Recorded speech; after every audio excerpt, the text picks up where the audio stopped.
The cold and bitter winds numbed Luna's face as she flew past the outskirts of Vancouver. She had been airborne for about 3 hours now, and her wings were already weary. It would be a long time before she reached the frozen north. She watched the landscape below change gradually over time. Out here, the snow piled up and hugged the gentle landscape, as pine trees began to litter the ground more frequently. Her destination was the Crystal Mountains, which acted as a natural demarker between the territories of the Crystal Empire and the gentle hills of southern Equestria. Once she arrived there, she planned on living off the land before Nightmare Moon inevitably stole her body. But for now, she needed to give her wings a break. She scanned the ground below and began to search for a place to rest, when she spotted a large log cabin situated against a small lone mountain. She began descending towards it. As she lowered in altitude, she could see in more detail her surroundings. The mountain itself was tall and sharp, and the log cabin seemingly built right into the cliff face. She touched down a few hundred feet outside the base of the mountain, her hooves digging gently into the snow, before she fell face first into a deep, chilly quagmire of powdery white. Out here, the weather ponies didn't keep tabs on how high the snow piled up, and the result was a seemingly even surface with areas of varying depth. She took a gentle step out of the rather deep pitfall she had stumbled into, and began to wade in the cold sea towards the cabin. She dreaded having landed so far away from it. As she came near the wide front doors, a surprised-looking door pony quickly opened the door with his magic, and, with a shocked sputter, he managed to vocalize the words, "Princess," before he was too dumbstruck to say anything else. Normally, Luna would have addressed her subjects dutifully and systematically, but she was too tired from her flight, that she simply nodded at him and entered the structure. Luna walked wearily towards what looked like the front desk to a hotel, where there sat a bored-looking mint-green mare with what looked like a creamy white mane, who was buried in a stack of paperwork. She had a pencil in between her teeth as she scribbled on the papers and moved them around her workspace with her hooves. As Luna reached the front desk, she looked up nonchalantly, before her ears folded back, her eyes widened, and the pencil fell from the floor unceremoniously. Her jaw hung half open, as an exhausted Luna leaned against the desk tiredly. "Hello," said the princess awkwardly. It took a moment for the pony behind the desk to come back down to earth. Hello, Your Highness," she stammered out quickly. Her voice was a high and a bit squeaky. "What brings you to the Cold Point cabin?" "I have been flying for ages," she said, a bit more dramatically than she had intended. "I just need a place to rest my wings for the few hours." In her exhaustion, she had dropped her typical use of the royal we. The pony at the desk was still a little starstruck from having such a close and unexpected encounter with royalty. Of course. My name is Winsong Chillriver," she stammered out, with her adorable squeak of a voice. "I'll guide you to the penthouse. It's the nicest room we have here at Cold Point." Luna normally would have objected to be giving the best of the best, simply because she was a princess, but she was far too tired to resist. As Winsong jumped from behind the counter, she noticed her cutie mark. It was a fireplace, with what looked like a blizzard surrounding it. She guided the princess to what looked like an elevator. 2 unicorns dressed in matching uniforms stood poised in front of the doors, and opened the sliding gates for the 2 ponies. They stepped inside and the door closed, forcing Luna and Chilliver to stand uncomfortably close to each other, especially due to the princess's rather towering height. Winsong forced a smile to her face as they magically ascended the several floors. Luna had only been awake for a few hours, but she had felt like she'd been up the whole day. Without her magic, Luna was using more physical energy than she was used to. It would be a long time before her body became accustomed to the strain it was being induced to. Normally, she could have fueled her physical activities with her magic, simply converting the energy with her horn. But now that she didn't have that luxury, She tired easily. She looked over at Winsong, who had been staring at her intently as they slowly rode up to the elevator. Luna couldn't help but feel a little uncomfortable.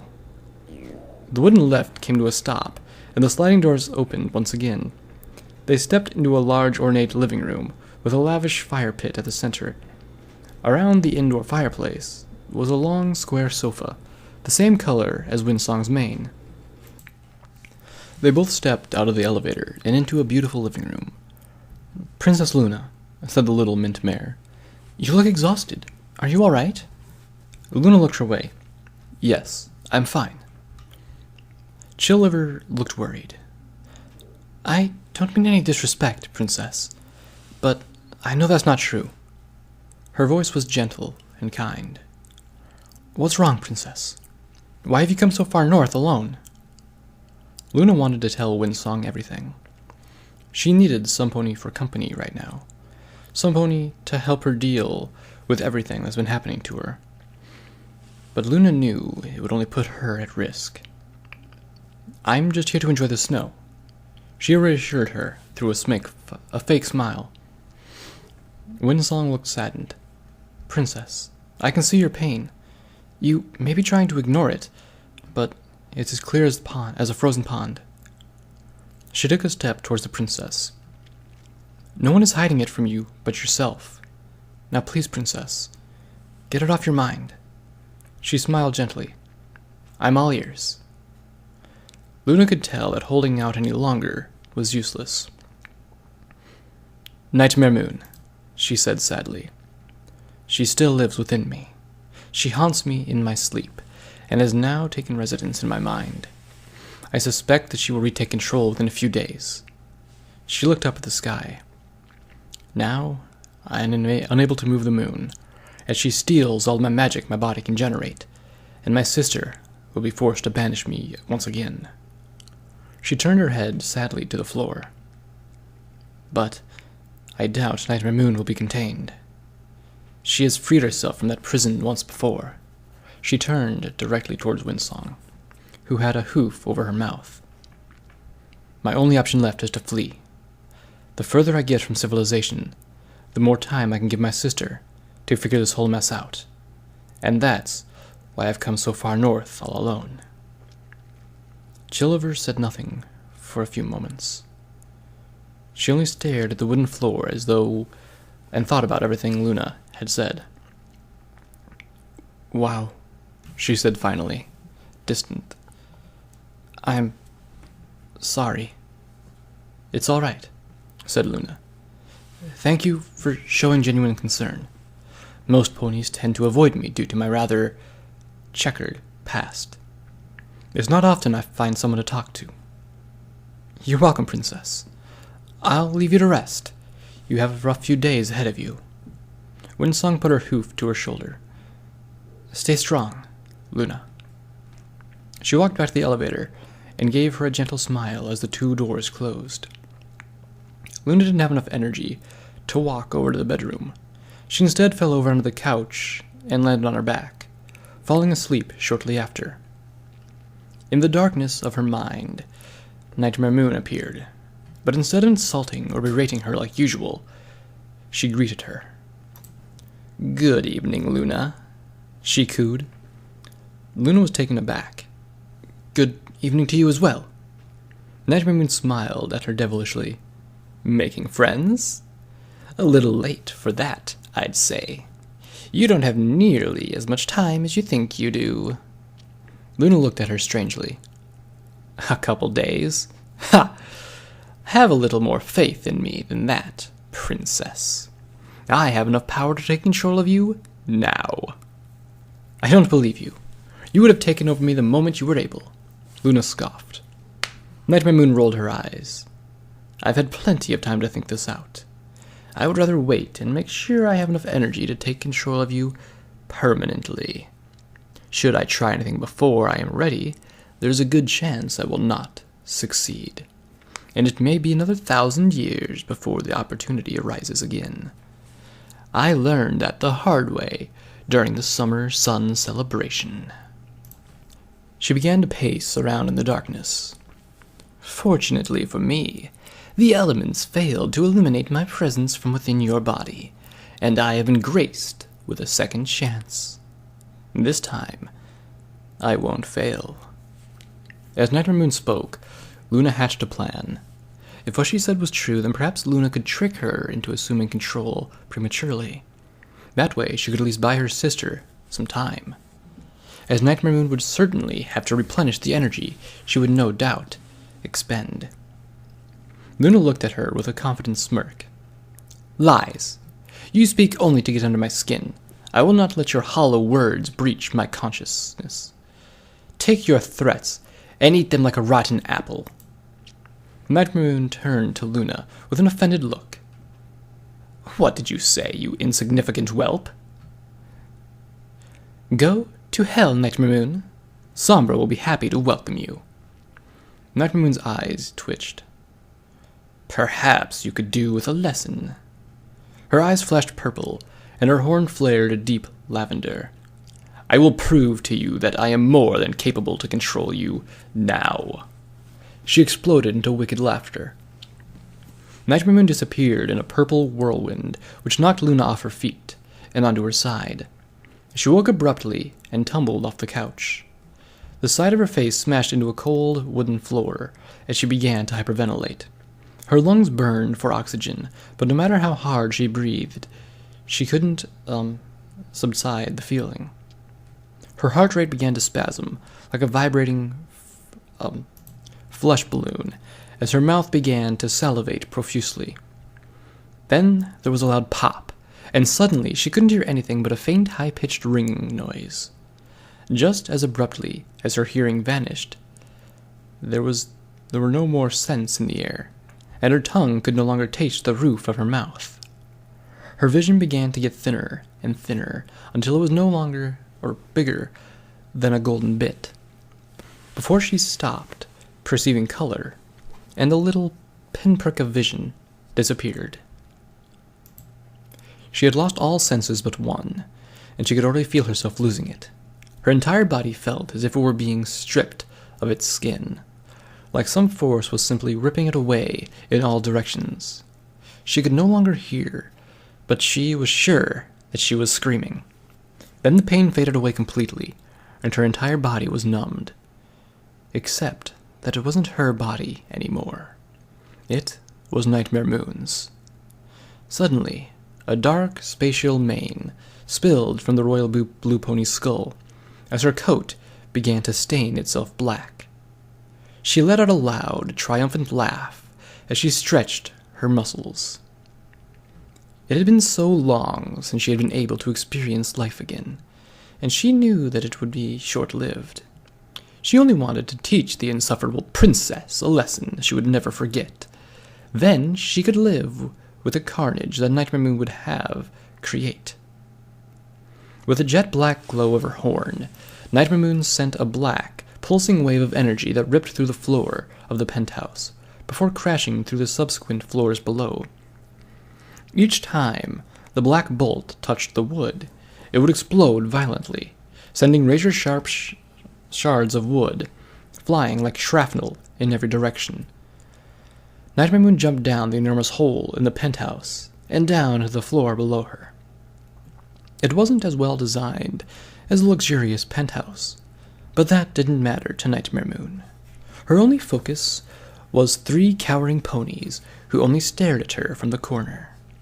It was a chestnut-colored Pegasus and her 2 fillies, but Nightmare Moon saw only 3 targets. And with a blast of black electricity from her horn, one of the 3 fillies was reduced to nothing but a charred skeleton. The mother looked on in horror as the black heap of bones clattered to the ground, becoming nothing more than a mess of marrow and ash.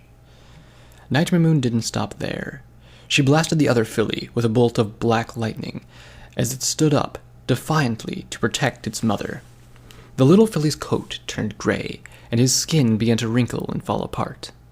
She was rotting and decaying at an advanced rate, and soon she was nothing more than a pile of furry gel in front of her mother, who was now crying in shock as her foal turned into liquid.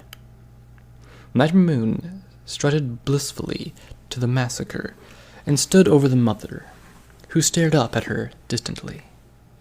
Nightmare Moon beamed evilly as she took some of the disintegrated foal and wiped it into her face, making sure to drip as much of the rotten liquid into her mouth as she could manage, before she walked away and jumped down to the next floor. Nightmare Moon committed murder after murder, each as horrific as the last, while she progressed down Cold Point Cabin. Among the deceased were an elderly stallion, who only stared sadly at Nightmare Moon as she flayed him magically, a lone colt who soiled himself as he died, 2 adolescent mares, whom she gutted and fed to each other, and a small newborn pony, whose mother died of a heart attack as Nightmare Moon set it ablaze. Joy and happiness rippled through Nightmare Moon's body as she heard the sweet harmonies of screams echo through her consciousness. The pleasure she received from the death that littered the hotel made her spine shiver with lust and her mouth drip with saliva. She stepped down to what would be her final floor of her killing spree, the lobby. As she landed, she noticed that the spacious entrance area was eerily empty. The only sound that could be heard was the screaming brown Pegasus somewhere in the upmost floors. She walked around slowly, searching for any signs of the one pony she yearned to kill the most. "Luna?" cried a frightened, high-pitched voice from behind the front desk. Nightmare Moon turned around abruptly, smiling distantly as she fantasized about the many brutal deaths she could inflict upon the pony. But this death had to be subtle. It had to remind Luna that Nightmare Moon was not to be wronged. Never again would the princess insult her so casually. She strode towards the front desk and made it evaporate with her magic. Out from the mist of eviscerated wood tumbled a mint-green mare, who had been leaning against the inside as a hiding spot. Nightmare Moon stopped in front of her and put her down with a hoof. Windsong struggled beneath her immense strength, but she could not escape. Nightmare Moon used her magic to flip her onto her back before she laid down on top of the pony, putting her face dangerously close to Chilliver's. "Good evening, Windsong," cooed Nightmare Moon, as she began to nibble on her ear. Windsong stuttered and tried to move away, but Nightmare Moon had her pinned. "Where are you running off to, my little pony? You should stay a while." Windsong felt a tongue snake its way to her chin, over her lips, and onto her forehead. "The weather outside is frightful, dear. I'd rather you stay and keep me company." Windsong began to scream and sob at the same time, while Nightmare Moon pushed her muzzle to Windsong's neck. "Luna!" Windsong screamed through tears. "Wake up!" Windsong took in shaky breaths as Nightmare Moon lustfully humiliated her. "This isn't you! This isn't you!" she repeated as she felt an unwanted hoof rub up her side and swirl on her chest. "This isn't you!" She let her head rest against the ground as she finally gave up. As soon as Nightmare Moon realized Windsong was no longer resisting, she put her 2 hooves on her neck and choked her. She watched as Windsong barely fought her attempt on her life, and simply closed her eyes and let the tears come rolling down her face. They only stopped when she finally went limp after about a minute, and Nightmare Moon stepped back to appreciate her handiwork. Luna would absolutely love the gift she had left her. She watched as an orange glow began to emanate from the lobby. The fire from the baby had begun to spread, and was now consuming the upper layers of the large cottage. Soon, Cold Point Cabin would be nothing but a charcoal foundation. Nightmare Moon stepped outside of the collapsing structure and turned around to witness the grand finale. As she waited for the cabin to collapse, she saw a brown figure fall from the hole in the lobby ceiling. The Pegasus mother had jumped to her own death, landing in a limp pile on the floor. Finally, the top of the cabin began to slide off as the penthouse, and about 4 floors beneath it, disconnected itself from the rest of the building, causing it to fall into the snow and extinguish most of the flames. Nevermoon smiled and laughed softly as she looked at the morbid piece of art she had created. Today was a good day, and now it was time for Luna to experience her joy. She relaxed her body and allowed herself to slip back into a memory, pushing Luna into control. However, Luna's body was so physically exhausted that she regained control and immediately went to sleep. Nightmare Moon didn't even disturb Luna's dreams that night. She wouldn't want to spoil the surprise.